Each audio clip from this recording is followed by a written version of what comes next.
여러분 그간 평안하셨습니까?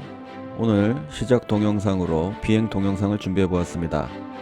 초반 30초 정도는 마하 2.0의 속도, 소리 속도의 약 2배이고요. 뒷부분은 마하 0.8 정도의 속도입니다.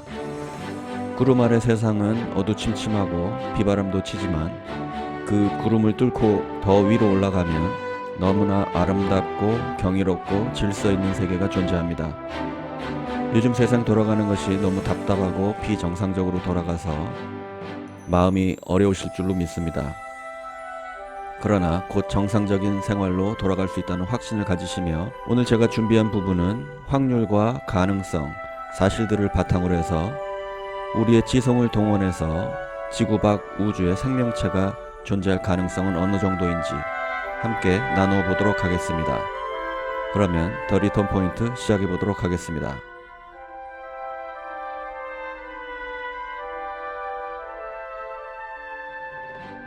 우선 아름다운 별을 감상하시겠습니다. 정말 많은 별들이 있군요. 유성들도 많이 떨어집니다. 유성은 1년에 8번 정도 많이 떨어지는 시기가 있다고 합니다. 유성우라고 합니다. 저 넓은 하늘에는 도대체 몇 개 정도의 별이 있을까요? 과학자들은 10의 22승계 정도라고 이야기합니다. 그래서 그래픽으로 만든 우주의 모델입니다. 물론 그래픽 티가 많이 나는데요. 그런 것은 감안하고 보시기 바랍니다. 태양, 수성, 금성, 지구와 달, 화성, 목성, 토성, 천왕성, 해왕성, 이런 천체들이 태양계를 이룹니다. 수, 금, 지, 화, 목, 토, 천, 해 이렇게 돌고 있죠. 천체가 태양을 중심으로 돌고 있다고 합니다. 그런데 이렇게 정지해서 돌고 있는 게 아니고요. 이렇게 태양계는 돌면서 앞으로 전진한다고 합니다. 이렇게 옆으로 이동하는 것이 아니고요. 지구가 속해 있는 태양계는 이렇게 날아간다고 합니다. 지구의 자전 속도는 시속 1670km, 공전 속도는 10만 7000km, 태양계 그 자체는 시속 7만 km입니다.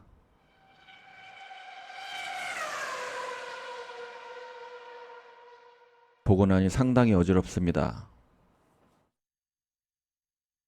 그런데 이런 운동만 하는 게 아니었습니다. 이렇게 총알같이 앞으로만 날아가는 것이 아니고요. 나사 모양같이 나선 구조로 이동한다고 합니다. 거기에 케플러 운동까지, 즉 원운동이 아니라 케플러 운동을 한다고 합니다. 케플러 운동은 원의 중심이 하나가 아니라 원의 중심이 두 개인 타원 운동을 한다는 것입니다. 원에는 중점이 하나고요. 타원형은 중점이 두 개입니다. 그림에서 보이시는 A1과 A2는 그 면적이 같다고 합니다.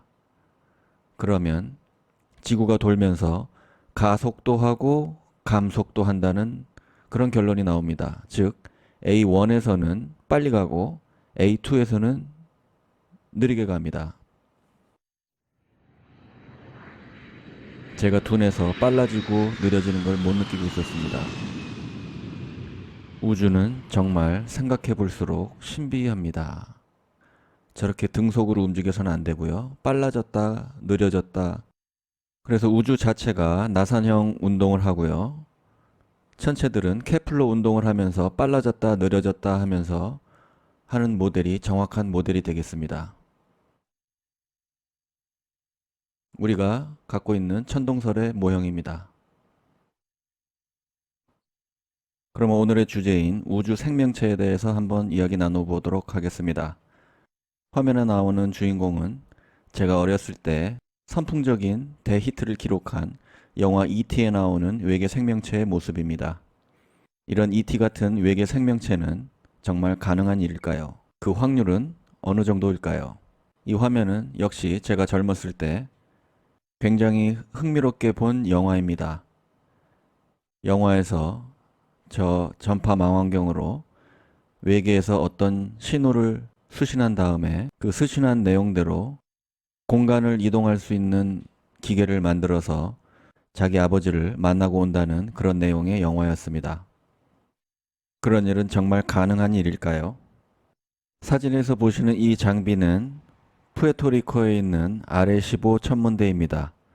인간이 만든 전파 망원경 중에 가장 큰 것이었습니다. 우주에 존재하는 문명이 만들어낸 전파 같은 신호를 잡으려고 53년간 노력했습니다. 그런데 불행하게도 이런 사고가 나버리고 말았습니다. 너무 오래되고 노후돼서요. 53년 만에 그 수명을 다하게 되었습니다. RA-15 천문 장비는 저렇게 무너져 버렸지만 걱정하지 마십시오. 우리 인류는 아직도 많은 장비와 시간과 노력과 투자로 우주에서 나오는 전파를 찾아보려는 시도를 계속하고 있습니다. 53년 이상 우주의 전파를 관측한 결과는 아쉽게도 0이었습니다.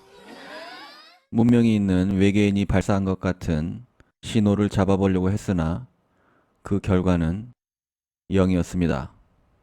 앞으로도 도전 정신을 가지고 이 노력은 계속되리라 생각됩니다.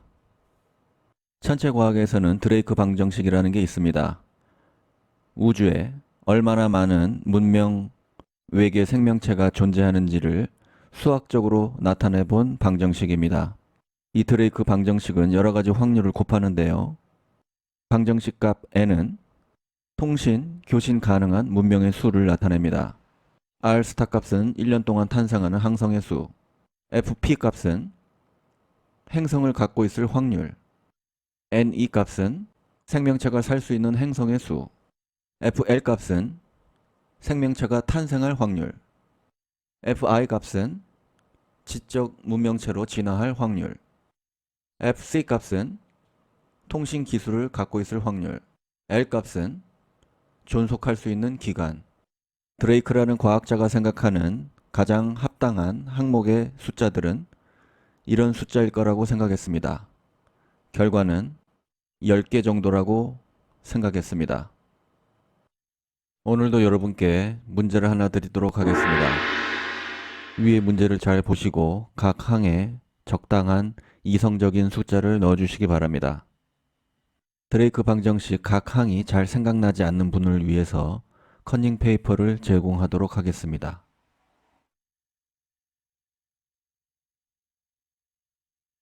잘 보셨나요?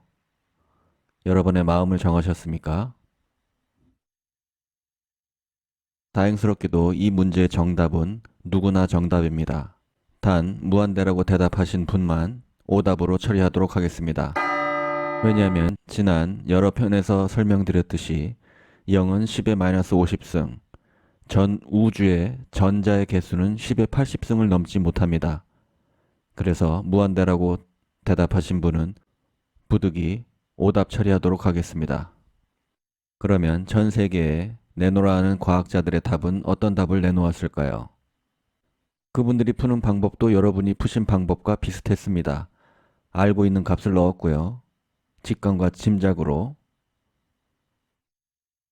0에서부터 10의 8승까지 아주 다양하게 나왔습니다. 이 드레이크 방정식 문제가 왜 이렇게 다양한 답이 나올까요? 아마도 이 두 가지 때문일 것입니다. 첫 번째는 생명체가 탄생할 확률에 대해서 의견과 사실이 다르기 때문일 것으로 생각됩니다. 지구에는 약 1000만 종 정도의 생명체가 살고 있다고 합니다. 현재 지금 지구에서 새로 탄생하는 종은 한 종도 없습니다. 앞으로 새로 생겨날 생명체의 탄생은 여러분의 의견을 따르기 위해서 공란으로 두도록 하겠습니다.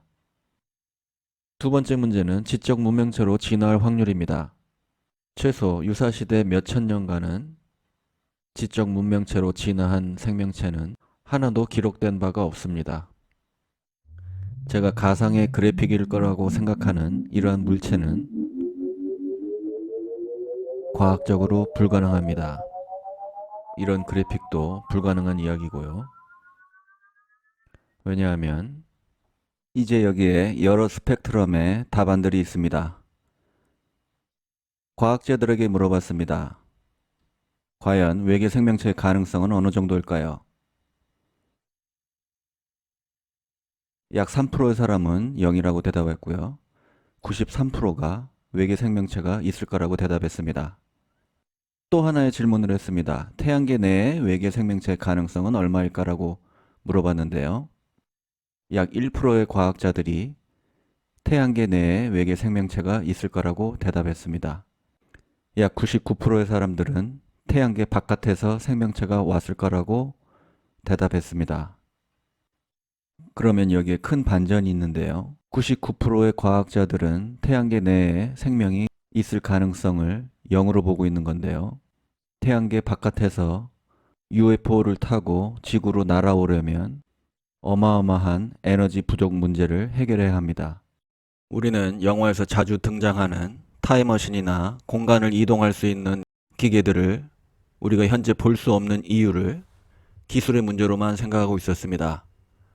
그런데 그 뒤에는 어마어마한 에너지 문제가 있습니다. 태양계 밖에 있는 외계의 생명체가 지구까지 날아오기 위해서는 수학적으로 우주에 있는 모든 에너지를 써도 불가능하다고 합니다.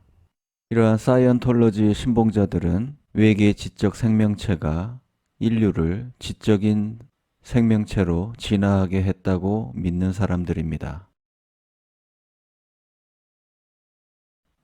이러한 여러 과정이 정말 수학적으로, 과학적으로 일어날 수 있는 일일까요? 여러분의 생각은 어떻습니까? 이쯤 되면 이 의견은 과학일까요? 아니면 믿음과 신념의 영역일까요? 오늘 여러분과 함께 외계 생명체 가능성에 대해서 한번 알아보았습니다. 여러분의 답안지는 어떤 숫자가 적혀 있습니까? 오늘 준비한 내용은 여기까지고요. 다음 편에서는 생명 존재의 필수적인 동시성에 대해서 다뤄보도록 하겠습니다. 시청해주신 여러분 감사합니다.